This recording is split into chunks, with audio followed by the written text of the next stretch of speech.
बता दीजिए रहा है।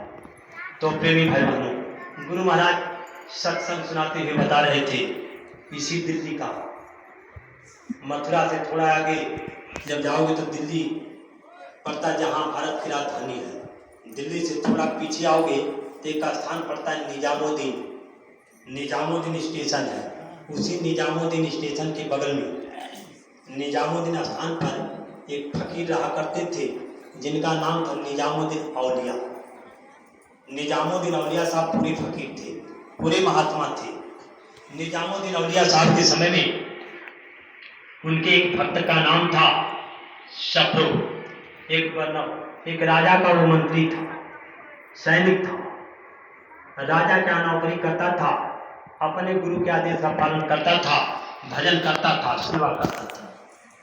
एक रोज शफरू को कहीं जाना था, तो शफरू अपने जीवन में कोई भी काम करता था तो बगैर अपने गुरु से बगैर पूछे नहीं करता था। हम आपने कभी अपने गुरु से पूछकर कोई काम किया? नहीं किया। अपने गुरु से कभी पूछा सरकार हमको अपनी बिटिया की शादी करनी है, कहाँ करें? अगर पूछ देते तो बता देते, बिटिया का भाग्य समझ जाता। बेटे की शादी करने जाते हैं तो अच्छा धन चाहिए, दौलत चाहिए, फटफटैया चाहिए, नहीं दोगे तो शादी नहीं करेंगे। और गुरु महाराज तो फ्री में करा देंगे। गुरु महाराज जब शादी गुरु महाराज से पूछने जाओगे बेटे की शादी करने के लिए तो गुरु महाराज फ्री में कराएंगे, एक पैसा नहीं लगेगा। गुरु महाराज अपने आश्रम पर भंडारा पकवा देंगे, कुछ नहीं लगा, मिला भी कुछ नहीं, थाली भी नहीं मिली, कटोरा भी नहीं मिला। आप कहोगे बताओ ऐसे घर में मैंने शादी कर दिया, ऐसे निजाम जब पूछोगे तब। लेकिन अपने गुरु से हर बात पूछनी चाहिए, क्योंकि मेरे मानव तन का सच्चे मालिक तो यह है, मेरी आत्मा के मालिक यह है। जब मैं आत्मा के मालिक यह है तो मैं अपने मन से कैसे कोई काम कर सकता हूँ? जब आपने कहा था कि गुरु महाराज तन मन धन सब आपको दे दिया, तन दे दिया, मन दे दिया, धन दे दिया, तो आपके पास कुछ बचा है? कुछ बचा?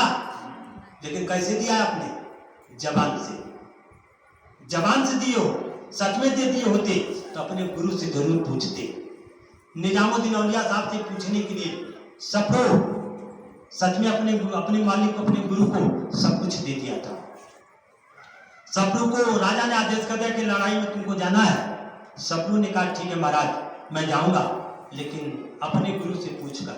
अगर मेरे गुरु महाराज कहेंगे तो जाऊंगा, नहीं कहेंगे तो नहीं जाएंगे। निजामुद्दीन औलिया साहब के चरणों में जाकर सफरू ने मत्था टेक दिया और गुरु महाराज ने उसको संभाला, उठाया, कहा बच्चा सफरू कोई बात है, कुछ पूछना चाहते हो? कहा स्वामी राजा का आदेश है, मुझे लड़ाई के मैदान में जाना है। गुरु महाराज ने ऐसे ऊपर से हाथ रख दिया, सर बरद हाथ का हाथ रख दिया, कहा बच्चा जा, लड़ाई के जंग में तुझा कौन मना करता है? अब गुरु महाराज की दया मौज को लेकर सफरू लड़ाई के मैदान में चला गया। अब वो लड़ाई लड़ने के लिए चला गया। निजामुद्दीन औलिया साहब का एक दूसरा शिष्य हमारे यहाँ की तरह रहा, उसकी बिटिया की शादी पड़ी थी, बड़ा गरीब परिवार का था। गुरु महाराज के चरणों में चला गया, जाकर गुरु महाराज से कहा स्वामी जी मेरी बिटिया की शादी पड़ी है, सरकार थोड़ा सहयोग, थोड़ी मदद, थोड़ी सेवा दे देते तो मैं अपनी बिटिया की शादी बड़े धूमधाम से कर देता। गुरु महाराज ने पूछा अच्छा बच्चा तेरी बिटिया की शादी अभी कितने दिन है? तो कहा सरकार अभी 1 महीना है। अच्छा बच्चा 1 महीना तो बच्चा थोड़ा आश्रम में सेवा करो, थोड़ा आश्रम में सेवा करो बच्चा। अब वो सेवा करने लगा, सेवा करते करते 15 दिन का समय बीत गया, 15 दिन और लग गया। तो उसने सोचा कि शायद गुरु महाराज भूल गए मेरी बात को, चलकर फिर गुरु महाराज से कहूं। अब समय तो 15 दिन रह गया और 15 दिन में सारी व्यवस्था करनी है, तो गुरु महाराज को याद दिला दूं। सुबह हुआ तो गुरु महाराज के चरणों में जाकर ऐसे मत्था टेका, पैर छुआ और कहा स्वामी जी महाराज मैंने आपसे कहा था मेरी बिटिया की शादी पड़ी है, थोड़ी सेवा हो जाती तो मैं अपनी बिटिया की शादी बड़े धूमधाम से कर देता।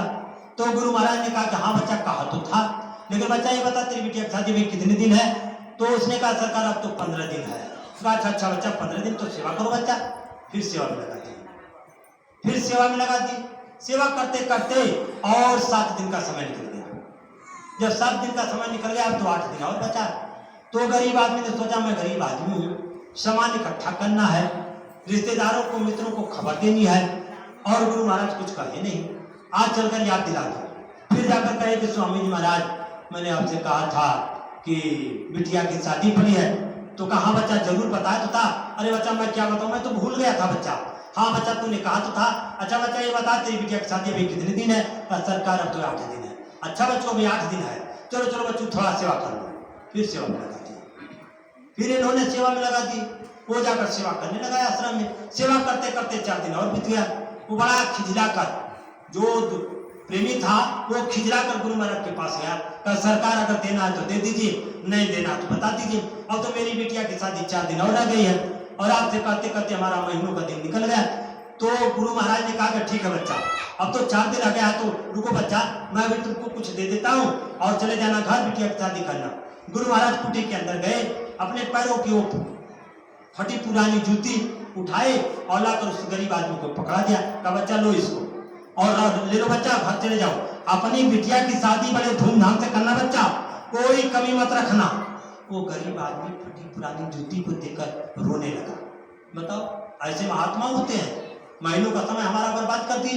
ये फटी पुरानी जूती देख दिया, इस फटी पुरानी जूती की कीमत क्या होगी, कौन इसको लेगा? अब वो सोचने लगा, समझा नहीं इनके भाव को, लेकिन वो कहने लगा और अपने गुरु को कोसते हुए कहते हुए और जूती को लेकर जा रहा था।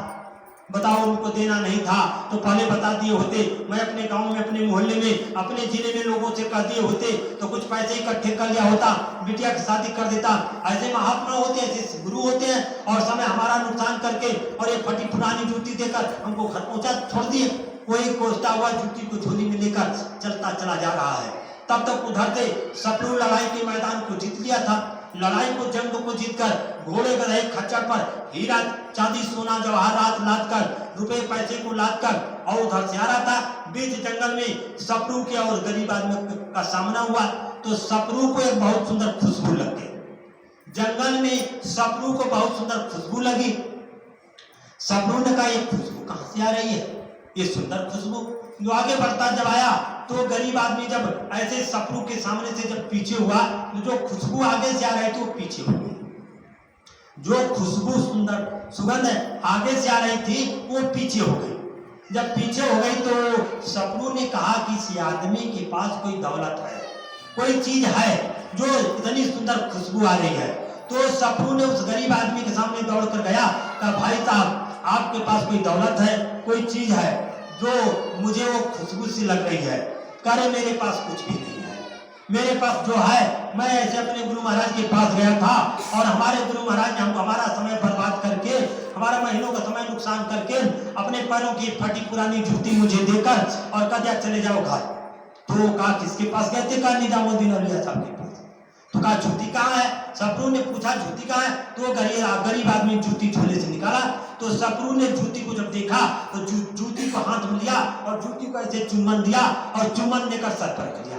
मेरे गुरु के चरणों की जूती, मेरे स्वामी के पैरों की जूती, मेरी तो भाग्य खुल गई, मेरे ऊपर दया होगी मेरे गुरु की। ये सपरू सोचने लगा। बार बार जूती को चुम्बन देता था और बार बार सर पर रखता था। तो कहा उस गरीब आदमी से सपरू ने कहा भाई आपसे मेरी एक विनती है, ये जूती मुझे दे दो और ये घोड़े गधे खच्चर पर जितने सामान लदे हैं ये सब तुम ले जाओ। तो गरीब आदमी ने कहा नहीं नहीं, मुझे इतना लेकर मैं क्या करूंगा, थोड़ा दे सकते हो तो दे दो। वो गरीब आदमी सोचा कि पागल आदमी है क्या जी, ये फटी पुरानी जूती के बदले में ये सब दे रहा है, ये तो सच में पागल है, ये गंवार है, ये कुछ पता नहीं ये फटी पुरानी जूती की क्या कीमत हो सकती है। वो गरीब आदमी सोच रहा है। सपरू ने कहा कि नहीं नहीं भाई, इस दौलत की मुझे कोई जरूरत नहीं है, ये तो कूड़ा, ये तो इस कूड़े को मैं लेकर क्या करूंगा, ये ले जाओ और मुझे केवल ये जूती दे दो। तो गरीब आदमी ने कहा ठीक है, नहीं मानोगे तो ले जाओ। और घोड़े गधे खच्चर पर जितने सामान लदे थे वो गरीब आदमी ले जाकर, क्योंकि गुरु के वचन थे बड़े धूमधाम से शादी करना, गुरु के वचन खाली नहीं जा सकते, वृथा जाए नहीं देव ऋषि वाणी। गुरु महाराज ने जवान दे चुके थे, बड़े धूमधाम से शादी करना। तो उसकी बिटिया की शादी तो करानी थी धूमधाम से, और घोड़े गधे खच्चर पर हीरा जवाहरात सोना चांदी रुपए पैसे लदे थे, ले जाकर वो गरीब आदमी बड़े धूमधाम से शादी भी कर दिया, शादी कर दिया। सपरू जूती को चुम्बन देते हुए सर पर रखकर जब पहुंचा गुरु महाराज के पास, गुरु महाराज के चरणों में जाकर मत्था टेका, जब सर को झुकाया तो गुरु महाराज ने आशीर्वचन तो दिया, कहा बच्चा सपरू तू तो लड़ाई के मैदान में गया था। कहा जी स्वामी जी मैं लड़ाई के मैदान में गया था। कहा बच्चा तू लड़ाई के मैदान में गया था, क्या लड़ाई का जंग हार गया? तो कहा नहीं गुरु महाराज मैं लड़ाई का जंग कैसे हार सकता हूँ। गुरु महाराज के हाथ पड़े हैं, गुरु धरा शीश पर हाथ, तुम क्यों सोच करे गुरु रक्षक हरदम साथ, तुम क्यों सोच करे जब ऐसे समर्थ गुरु के हाथ पड़े हैं तो लड़ाई का जंग मैं कैसे हार सकता। तो गुरु महाराज का बच्चा लेकिन संकेत तो ये दिखाई दे रहा है तू लड़ाई का मैदान हार गया। अरे जब लड़ाई का मैदान तूने जीता था तो क्या उस राजा के पास हीरे जवाहरात सोने चांदी घोड़े गधे नहीं थे? कहा गुरु महाराज सब कुछ था।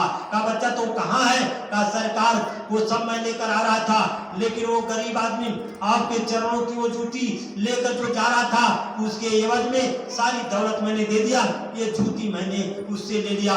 इतनी बात गुरु महाराज ने जब सुना कि जूती में मैंने ले लिया, तब तक गुरु महाराज अपने आसन सिंहासन को तमक कर खड़े होकर और बड़े गुस्से में आकर कहा, क्या कहा? तूने मेरी जूती की कीमत लगा दी, तूने मेरी जूती की मोल कर दिया। तू कौन होता है मेरी जूती की मोल करने वाला? अरे तू इसी वक्त मेरे नजरों से दूर हो जा, मेरी आंखों से दूर हो जा, मैं तेरा चेहरा नहीं देखने चाहता, तू मेरी जूती का कीमत लगा दिया। एक डांट फटकार लगाई गुरु महाराज। तब तक सप्रू चरणों में माथा टेक कर रोने लगा, फूट फूट मैंने कौन सी भूल कर दी, मैंने कैसी गलती कर दी। गुरु महाराज नाराज हैं मेरे से, कहा चले जाए यहाँ से, अब मैं तुझे नहीं देखना चाहता हूँ। तू मेरी जूती की कीमत लगा दिया, मेरी जूती की कीमत लगाने वाला 3 लोग 9 खंड में कोई माइकलाल पैदा नहीं हुआ, तू मेरी जूती की कीमत लगा दी। ये सुना सप्रू रोने लगा फूट फूट कर रोते हुए, लेकिन गुरु आदेश हो गया मेरी आंखों से दूर हो जा, मैं तेरा चेहरा नहीं देखने चाहता। अब सप्रू जूती को लेकर ऐसे चुम्बन देते हुए सर पर रखा सप्रू और रोता बिलखता हुआ सप्रू प्रेमी भाई बहनों चला जा रहा है, गुरु महाराज से दूर जा रहा है। गुरु से बिछड़ने का उसे बड़ा गम हो गया, उसे बड़ा दुख हुआ और रोता हुआ अपने गुरु से दूर जा रहा है। आज से गुरु का दर्शन, आज से गुरु का प्यार, आज से गुरु का दर्शन होना मुश्किल हो जाएगा। गुरु रोता हुआ चला गया। ऐसे ऊंची पहाड़ी एक दिन उसी पहाड़ी पर जाकर सप्रू रो रहा था, जूती को सामने रखकर उसे चुम्बन दे रहा था, सर पर रख रहा था और रो रहा था। न उसको भोजन अच्छा लगता था, न पानी अच्छा लगता था, केवल रोना ही रोना अच्छा लगता था। ऐसे 2 4 5 दिन का समय बीत गया, न सप्रू रोटी खाता है न पानी पी रहा है, केवल गुरु की याद सता रही है, गुरु का प्रेम सता रहा है, गुरु का प्यार सता रहा है और सप्रू रो रहा है। तब तक 2 4 5 दिन के बाद आए थे 2 4 प्रेमी गुरु महाराज के पास उसी रास्ते से जा रहे थे। सप्रू ने देखा कि मेरे गुरु भाई आ रहे हैं। सप्रू दौड़ कर आया और जाकर गुरु भाइयों को सीने से लपेट कर रोने लगा। कहा ये बताओ भाई मेरे गुरु महाराज कैसे हैं, मेरे स्वामी का, मेरे मालिक का खबर तो बताओ, मेरे स्वामी तो ठीक ठाक है, मेरे गुरु महाराज तो स्वस्थ हैं। तो इतनी बात सप्रू रोता हुआ पूछ रहा था प्रेमियों। तब तक उन प्रेमियों ने डांट कर फटकार का, बेवकूफ आदमी तू गुरु महाराज के हाल पूछ रहा है, उस दिन न जाने तूने गुरु महाराज से क्या कहा था। जब से तू गुरु महाराज से कहा है न गुरु महाराज रोटी खाते हैं न पानी पीते हैं, और आज 7 दिन हो गया गुरु महाराज को रोते रोते और तू गुरु महाराज के हाल पूछ रहा है। इतनी बात सप्रू पूछा प्रेमी भाई बहनों। गुरु के रोने की बात बेहराम बेहोश होकर जमीन पर गिर पड़ा और वहीं पर जब गिरा बेहोश हो गया। 1 2 4 5 प्रेमी वहां से भागे। अरे सप्रू को क्या हुआ? इतनी बात कहने पर सप्रू रोकर गिर पड़ा, वहां से भागे सीधे आश्रम को आए। और जब आश्रम पर आए तो गुरु महाराज ने हाथ जोड़कर कहा, गुरु महाराज हम लोगों को सप्रू मिला था और सप्रू से आपका हालचाल पूछ रहा था, आपकी खबर पूछ रहा था, हम लोगों ने बताया उसको। सप्रू बेहोश होकर गिर पड़ा। गुरु महाराज दया करिए गुरु महाराज। जब गुरु महाराज ने सुना कि मेरा बच्चा सप्रू बेहोश होकर गिरा है, गुरु महाराज आंखों से आंसू बहाते हुए, रोते हुए, बिलखते हुए और चिल्लाते हुए चले, हाय मेरा प्यारा सप्रू, हाय मेरे जिगर का सप्रू, हाय मेरा दुलारा सप्रू। एक कहते हैं गुरु महाराज दौड़ते पहाड़ी की तरफ जा रहे हैं। जब उधर पहुंचे तो सप्रू बेहोश गिरा है। सप्रू के पास जाकर गुरु महाराज ने सहज उसके बदन पर जब हाथ फेरा, सप्रू को होश आया। सप्रू देखा अपने गुरु महाराज को और गुरु महाराज रो रहे, उधर सप्रू रो रहा। दोनों यानी गुरु और चेला रो रोकर अपने सीने से सीने लपेट कर गुरु महाराज ने कहा, बच्चा ये तो तेरी परीक्षा थी बच्चा, आज तू परीक्षा में खरा उतर गया बच्चा, अब दुनिया में तेरा कोई बाल बांका नहीं कर सकता। अरे बच्चा तू तो मेरे जिगर का टुकड़ा है। जिसे गुरु याद करे, जिसे गुरु अपने सीने से लपेटे, वो कितना बड़ा भागी जीव होगा। जिसे गुरु कहते मेरे सामने चेहरा मत दिखाओ, सोचो ये प्राय प्रेमी भाइयों वो कैसे गुरु भक्त होंगे। गुरु महाराज ने सप्रू को सीने से लपेटकर जब आश्रम पर लेकर आए तो गुरु महाराज ने कहा बच्चा अब आश्रम पर रहो, अब तुझे कहीं जाने की जरूरत नहीं है। गुरु महाराज 2-4 दिन महाराज दिन बीता तो गुरु महाराज सप्रू से कहा बच्चा देखो तुमको बंगाल जाना है, बंगाल जाना है बच्चा। बंगाल की तरफ गुरु महाराज ने सप्रू को भेजा प्रेमी भाई बनो और कहा बच्चा जब बंगाल जा रहे हो तो बगैर मेरे आदेश के तुम मत आना, 14 दिन का समय बिता कर तब आना। गुरु महाराज ने जब सप्रू को 14 दिन के लिए बंगाल को भेजा तो प्रेमी भाई बहनों हुआ क्या, आश्रम के लोगों से यानी गुरु महाराज ने कहा, निजामुद्दीन औलिया साहब ने कहा कि मेरी कब्र तैयार करो, मेरी कब्र तैयार करो। कब्र तैयार होने लगी प्रेमी भाई बहनों, और कब्र तैयार करके कहा देखो अब मैं इस कब्र के अंदर जाऊंगा और जब कब्र के अंदर जाऊंगा तो तुम लोग इसका ढक्कन बंद कर देना, ऊपर से बंद कर देना। लेकिन मेरा प्यारा मेरे जिगर का टुकड़ा सप्रू 14 दिन के बाद आएगा, जब आएगा तो तुम लोगों से मेरे बारे में पूछेगा, मेरे बारे में जब पूछेगा तो तुम सबके सब मेरे बारे में मत बताना। अगर तुम लोगों ने बता दिया तो बहुत बड़ा अनर्थ हो जाएगा, बहुत बड़ा अनर्थ होगा। लोगों ने कहा कि गुरु महाराज लेकिन वो सप्रू मानेगा नहीं, आपके बिना यहाँ चैन से रहेगा नहीं, आश्रम का चक्का चक्का, आश्रम का कोना कोना आपके लिए वो तलाश करेगा, खोद डालेगा। अगर आप नहीं मिलेंगे तो अपने प्राण को भी त्याग सकता है। कहा अगर प्राण को त्याग दे वो मंजूर कर लेना, लेकिन मेरी कब्र मत बताना। लोगों ने पूछा कि गुरु महाराज लेकिन लाचार कर देगा, विवश कर देगा तो हम लोगों को लाचार होकर बताना पड़ेगा, तो कारण क्या है? अरे पगले जब सप्रू को मेरी कब्र बताओगे तो सप्रू मेरे कब्र पर आकर सर पटक पटक कर अपने प्राण को त्यागने के प्रयास करेगा। जब सप्रू मेरी कब्र पर प्राण त्यागने का प्रयास करेगा तो मुझे कब्र तोड़कर बाहर निकलना पड़ेगा। इसे कहते हैं गुरु भक्ति, कि गुरु खुश होकर, गुरु रीझ कर यानी कहीं भी हो हमारे आपके सामने प्रकट हो जाए, इसका नाम है गुरु भक्ति। इसे कहा जाता है गुरु भक्ति। ऐसी भक्ति करो, ऐसी आपने गुरु महाराज के आदेश का पालन करो कि गुरु महाराज कहीं हो तो हमारे आपके सामने आने पर विवश हो जाए। आना तो है, इसमें कोई माइकाला ऐसा पैदा नहीं हुआ जो गुरु महाराज के काम को करे और गुरु महाराज के आने से रोक सकता है, लेकिन वक्त है। गुरु महाराज ने कहा बच्चा समय से पहले कोई काम नहीं होता। 13 वर्ष में यानी 13 वर्ष का अज्ञात और वनवास पांडवों को बिताना पड़ा, 14 वर्ष यानी एक काल अवतारी राम को बिताना पड़ा। बच्चों इतना बड़ा युग लगने जा रहा है तो बताओ क्या करना पड़ेगा?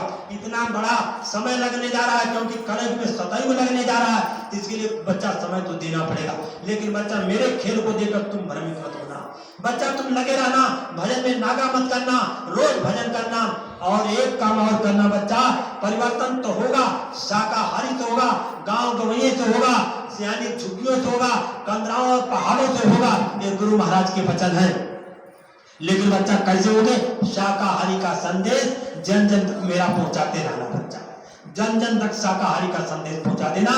वक्त आएगा, हिसाब होगा तो उससे चित्रगुप्त में आपका चेहरा दिखाई देगा कि मेरा ये बच्चा फला गांव में ये जाकेट पहनकर ये नारा लगाते हुए बाबा जी का कहना है शाकाहारी रहना है, तन मन करता कौन खराब, अंडा मछली मांस शराब, क्या खाने से होगी भलाई, साग सब्जी दूध मलाई, दिया फकीरों ने संदेश, कब्रिस्तान नहीं है पेट। ये संदेश सुनाते हुए हमारा बच्चा फला गांव में फला पहाड़ी के पास मिला, तो हिसाब होगा। गुरु महाराज ने कहा बच्चा मैं एक एक से हिसाब लूंगा, हिसाब में खरा उतर जाओगे, काम बन जाएगा। तो प्रेमी भाई बहनों, गुरु महाराज तो हमें आपको ऐसे छूट दिया, हिसाब होगा तो शाकाहारी का संदेश पहुंचाओ और भजन करो, नागा मत करना। और प्रेमी भाई बहनों, जहां भी सत्संग सुनने को मिले जाओ, लेकिन गुरु की बात को दबाने का, गुरु महाराज को छोटा दिखाने का, गुरु से चेला को ऊंचा बताने का अगर जिक्र चला जाए तो समझो धोखा है, धोखा। ये समझ लो धोखा है। गुरु से बड़ा दुनिया में कोई नहीं हो सकता। भले ही हमारे आपके अंदर वो पावर उतर जाए, वो शक्ति उतर जाए, भले ही आपकी जीवात्मा जाग जाए, लेकिन जागने के बाद भी गुरु से बड़ा हम आप नहीं हो सकते। लिखना पड़ा महापुरुषों को कि सब धरती कागज करूं, लेखन सब बन रहा है, 7 समुद्र की मझ करूं, 7 समुद्र में स्याही घोरी जाए और सारे जंगलों को कटवा कर कलम बना दिया जाए, 7 समुद्र की मझ करूं, गुरुगुण लिखा न जाए। गुरु की महिमा लिखी नहीं जाए तो चेला की महिमा कितनी बड़ी है? चेला की महिमा 2-4 किताबों में सिमट जाएगी। राम की महिमा एक किताब रामचरितमानस में सिमट गई, कृष्ण की महिमा एक भागवत में सिमट गई, तो चेला की महिमा कितने में सिमट जाएगी? कभी सोचा हम आपने? राम तो 12 कला के अवतारी पुरुष, कृष्ण 16 कला के अवतारी पुरुष, चेला कई कला का अवतारी पुरुष है, इसकी 2-4 किताबें आप सिमटेगी, लेकिन ये अनंतों कला के अवतारी पुरुष है। अनंतों कला के अवतारी पुरुष की महिमा इस धरती पर नहीं लिखी जा सकती।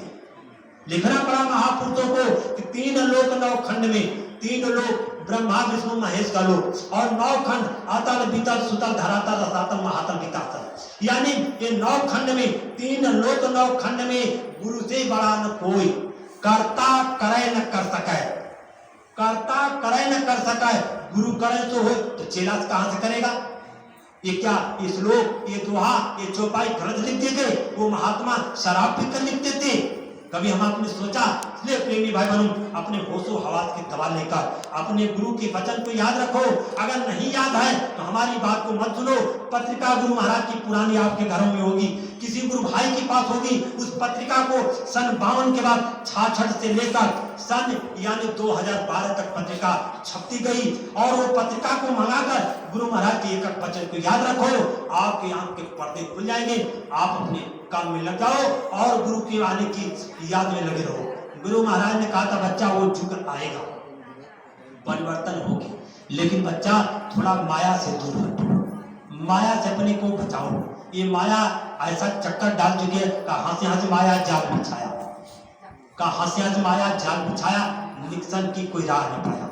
ये माया ने इतना बड़ा जाल बिछा रखा है हमारे आपके अंदर। कोई न कोई माया ने लालच का फंदा डालेगी, उसी लालच के फंदे के सामने अब हम क्या करेंगे? हम आएंगे आपके बीच में, कहेंगे अरे चलिए चलिए यहाँ पर चलिए, देखो बहुत बड़ी दया उतर रही है। बिल्कुल गुरु महाराज की दया तो नहीं में समाई गई है। ये माया का खेल है, लालच का फंदा डाल रही है। कहा हंस माया जाल बिछाई, निक्सन की को और कोई राह न पाई। निकलने का रास्ता गुरु के पास है, और गुरु के पास से हम दूर भागते हैं। इसलिए प्रेमी भाई लोग, तब गुरु महाराज ने बता दिया पहले से माया के खेल में क्या है। का पहला बंधन देह का, ये माया का खेल है जो हमें आपको सुंदर शरीर मिली है। पहला बंधन देह का, दूसरा तिरिया जान, तीसरा बंधन पुत्र का, चौथा नातीमान, नाती के पर नाती भयो, बधे तु गाढ़े बंधनयान, सुख संपदा हाथ हवेली, मरे बिना तुम छोड़ो ना। गुरु महाराज ने कहा मैं रो दुख देख तुम्हारा, मैं तो बच्चा तुम्हारे दुख को देखकर होता हूँ। तुम्हें चिंता है, आपको चिंता है, ये सब गुरु महाराज ने कहा। तो प्रेमी भाई बहनों, गुरु महाराज ने इतनी प्रसंग, इतनी बातें पहले से सुना करते थे। आप लोगों को याद होगा गुरु महाराज जब सत्संग सुनाते थे तो छोटी छोटी कोई कहानियों का प्रसंग दिया करते थे। उस कहानियों को पकड़ लिया करो और काम बन जाएगा। लेकिन हम आप कहानियों को नहीं पकड़ पाए।